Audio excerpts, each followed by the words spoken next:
Judas é muitas vezes lembrado apenas pela traição. Mas quem era ele? O que o levou a tomar a decisão mais difícil de sua vida? Vamos tentar entender o lado humano desse personagem, seu papel entre os discípulos e as motivações que culminaram em sua decisão de trair Jesus. Judas Iscariotes era um dos 12 apóstolos escolhidos por Jesus. Ele veio de uma região conhecida como Queriote, o que o diferencia dos demais discípulos, que eram principalmente da Galileia. Essa origem também pode ter influenciado sua visão de mundo e suas expectativas em relação a Jesus e o reino que ele prometia.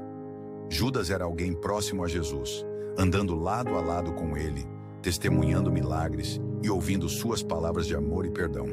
Mas Judas não era apenas um discípulo. Nos evangelhos, ele é descrito como o responsável por cuidar das finanças do grupo, carregando a bolsa com os recursos compartilhados pelos 12. Essa posição pode nos dar algumas pistas sobre seu caráter e as tentações que enfrentava, pois há relatos de que ele desviava pequenas quantias para si. Para entendermos o que levou Judas a trair Jesus, precisamos olhar para o contexto político e religioso daquela época. Muitos dos seguidores de Jesus esperavam um Messias que libertasse Israel do domínio romano. Há teorias de que Judas nutria uma expectativa semelhante. Ele queria que Jesus fosse um líder político, um rei que traria uma revolução. Conforme Jesus começava a falar sobre seu reino de uma maneira mais espiritual do que política, Judas pode ter se sentido decepcionado, vendo seus próprios sonhos e expectativas caírem por terra.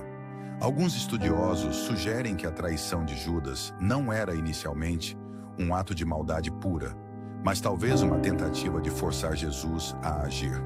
Traindo-o e entregando-o às autoridades, Judas poderia ter pensado que Jesus finalmente reagiria e se revelaria como o Messias esperado. Outra interpretação é que Judas gradualmente se sentiu desconectado do grupo. A convivência próxima revelou suas fragilidades e ele pode ter se sentido cada vez mais isolado. Nesse sentido, o dinheiro oferecido pelas autoridades religiosas, 30 moedas de prata, pode ter sido o incentivo final para uma decisão já fermentada dentro de seu coração. Quando Judas decide entregar Jesus, ele o faz de uma maneira íntima e marcante, com um beijo. Esse gesto não era apenas um sinal para os guardas identificarem Jesus, mas também algo profundamente doloroso, pois simbolizava o rompimento de uma amizade.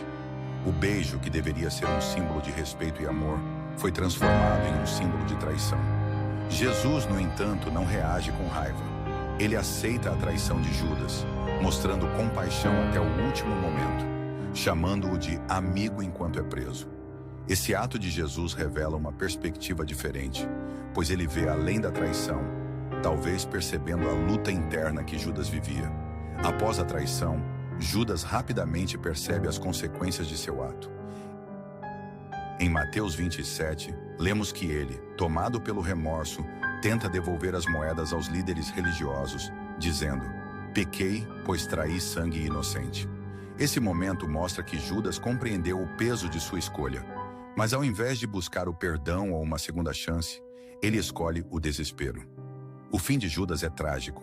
Em sua angústia, ele tira sua própria vida, deixando para trás uma história de arrependimento e dor. Esse desfecho nos mostra como as consequências dos erros, sem a busca por redenção, podem se tornar um fardo insuportável. A história de Judas é dolorosa, mas ela nos lembra que as pessoas são complexas e que todos nós temos fraquezas. Judas viu e ouviu Jesus, mas mesmo assim, ele cedeu às suas próprias pressões e expectativas. O que podemos aprender com a história de Judas? Talvez, acima de tudo, que mesmo em meio às nossas falhas, ainda há a possibilidade do perdão e da redenção. Judas nos mostra o preço de não buscar essa redenção e de se perder em meio às próprias escolhas.